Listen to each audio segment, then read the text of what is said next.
All Saints Reflections, The Last Supper. My third reflection on the three-part Lenten installation in All Saints focuses on my painting of the Last Supper.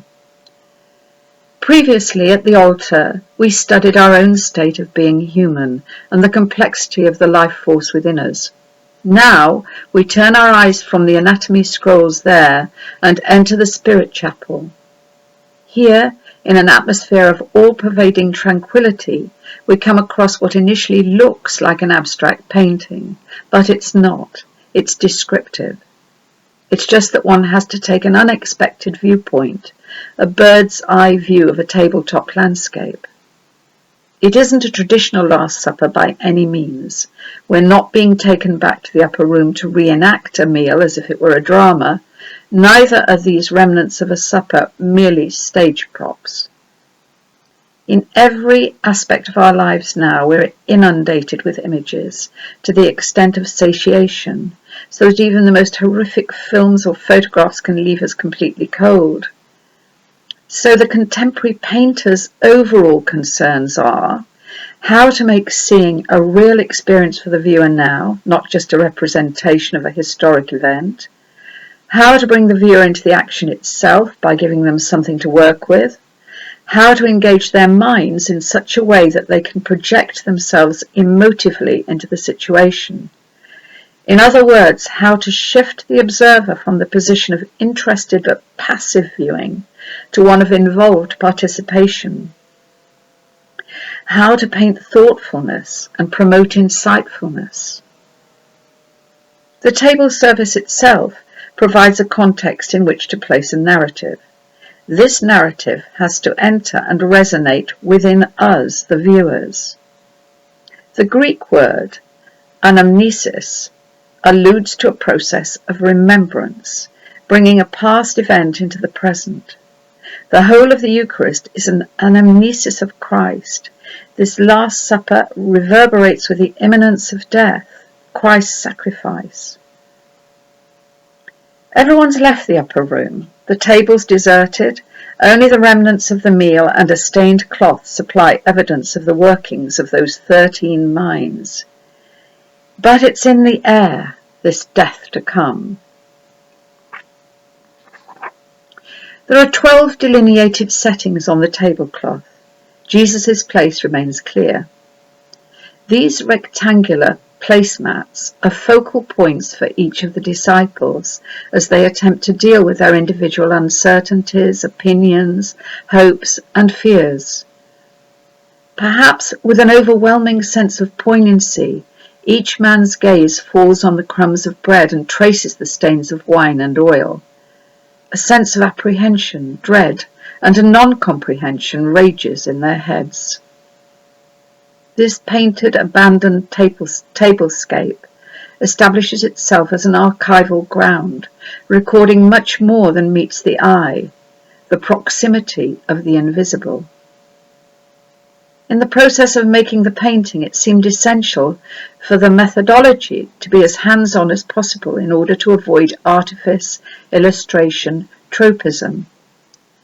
So I made bread, tore it apart, scattered it across a white tablecloth, and poured out the wine and the oil.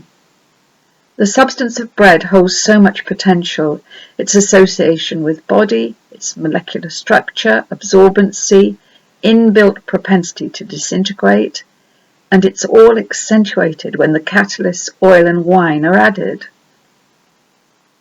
Having photographed details, I systematically painted the place settings, but gradually my direct replication of the photographic images drained the life out of the objects, confining them to being limited pictorial replicas, the exact opposite of my intentions.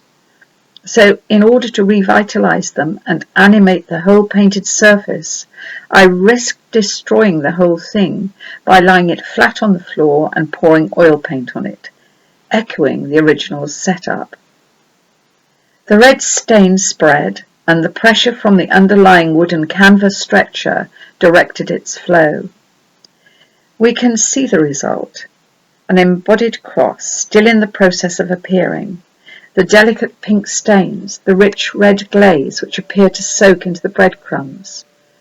This tabula rasa was formed by provoking and orchestrating a gravitational, seemingly natural incident. The impending death of Jesus is clearly written into the surface. There's no need to decipher or translate the images offered here, as we might when we look at a Renaissance Last Supper. We don't need to seek out clues to read the mind of the painter or relate the inherent ideas to a historic or cultural context. It's not a question of cool analytical observation or reduction to a style or consignment into a known category of art.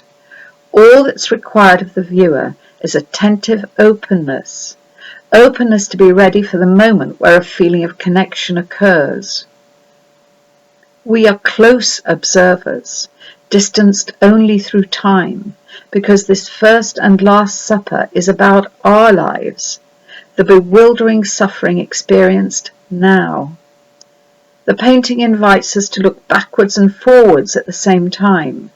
We empathize with the disciples, putting ourselves into each of their minds, seeing through their eyes, suspended in their vulnerability, and feeling our own mortality. But unlike them, we know the next act of this story. Jesus instituted the memorial of that real Last Supper at that real table, in an instant, in real time. The painting carries a slice of our own known reality. A meal's been eaten, the table's still not been cleared, but it's an everyday event, made extraordinary because death is passing through. So, finally, we arrive at the beginning again. The cross is at the centre of the Eucharist table. Our installation for the Paschal journey began by working together with the wound, by reverencing Christ's life-giving blood. Then, with anatomy, we approach the life force indwelling in the body itself. Now we touch onto the new covenant, the dynamic promise of endless renewal, which binds us together in the Eucharist, in hope.